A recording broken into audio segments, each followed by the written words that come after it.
She's a fighter for the American people, committed to our values, our hopes, our dreams, bringing joy back across our nation. It's about damn time. Turn up the music. Turn down the lights. Where did this strength and passion come from in this daughter of middle-class Oakland?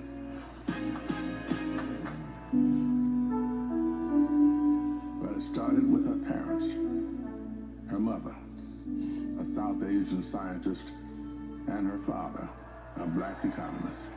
They took her to civil rights marches and inspired her to pursue her dreams. After her parents divorced, she and her sister were raised by her mother with the help of friends and neighbors, attending Sunday school at the 23rd Avenue Church. We grew up in this wonderful, loving, supportive environment. My mother was very well aware that she was raising two black girls to be two black women. Her mother saved up for 10 years to buy their first home and shared with Kamala the words and wisdom that remain her North Star to this day. Be a fighter for things that matter, and don't be limited by what has always been.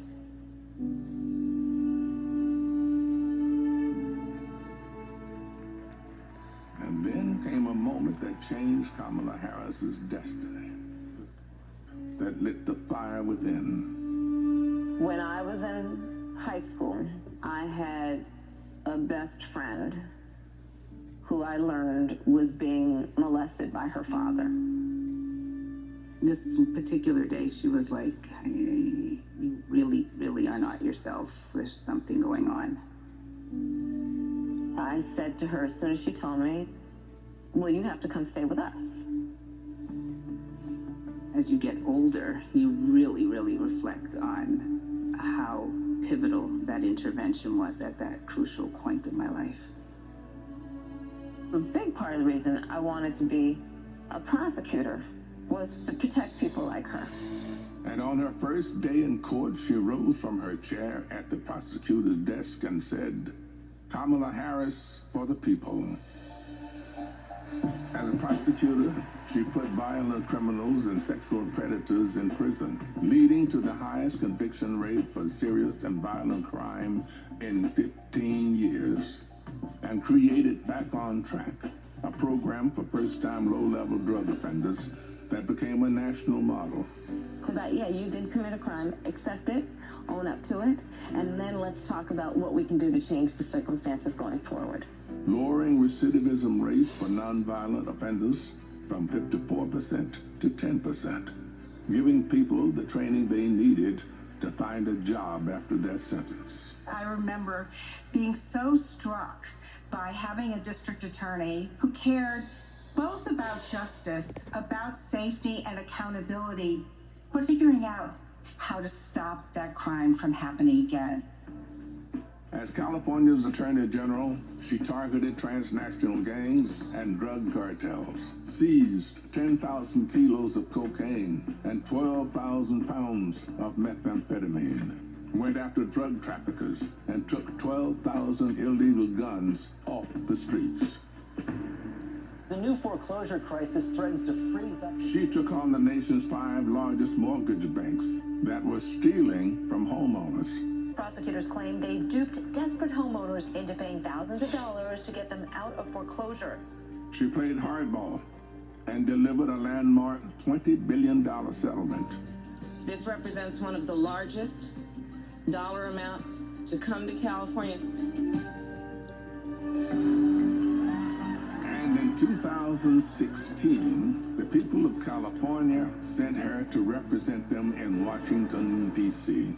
In the Senate, she earned a reputation for taking on the tough fights on the Judiciary and Intelligence Committees. Kamala hit the ground running. She came in with confidence. She was always respectful, but she would not let a witness off easily. I wouldn't. Yes or no?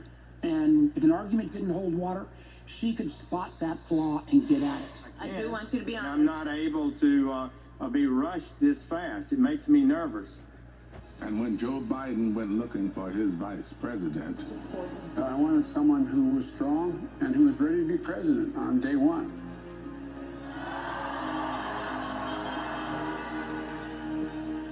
As vice president, she worked to cap insulin costs for seniors at $35, to replace lead pipes and provide clean water for communities, and she helped create 16 million jobs.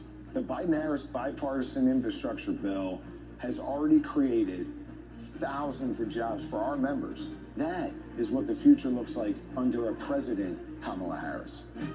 She fought to reduce the trauma of gun violence that has devastated our nation. How many of you guys, as college students, had to have a drill during high school or middle school or elementary school where you learned about how you need to hide in a closet or crouch in a corner in the event that there is a mass shooter roaming the hallways of your school? Look at that. Look at that. And she did more than talk the talk. She walked the walk, helping pass the first bipartisan legislation in 30 years to curb gun violence. So one thing I learned about working with Vice President Harris is she always stand on business.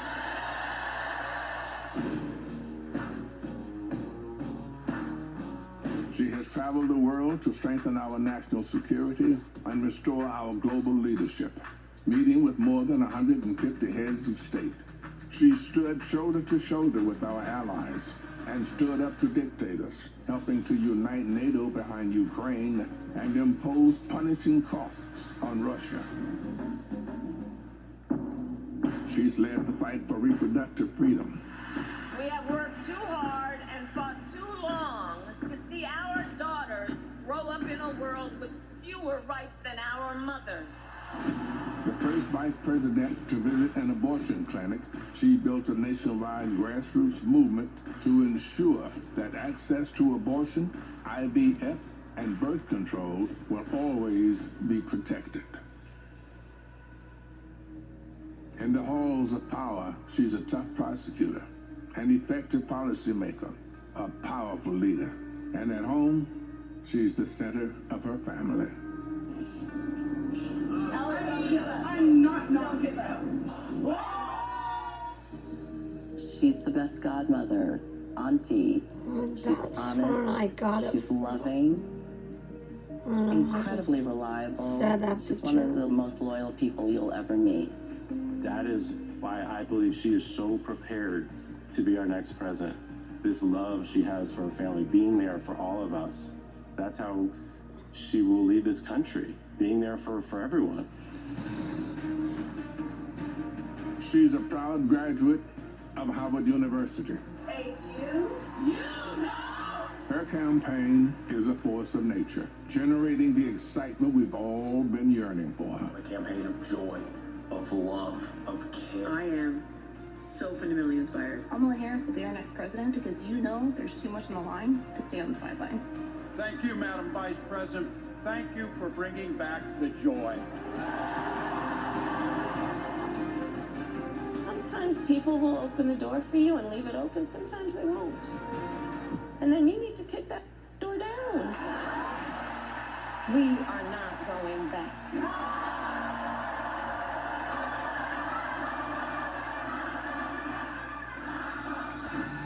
She's a protector, a strong voice for common sense, a leader for tomorrow, committed to healing our country, dedicated to doing the hard work to make us stronger. I now declare you spouses for life. Someone who truly understands the struggles of everyday Americans, poised by the challenges of the past, ready for any challenge that may arise. Now is the time, America. The joy is back, the pride is back, the hope is back. She's doing the work. She's fighting for us. She's the new way forward, our way forward. She is the next president of the United States of America, Kamala Harris.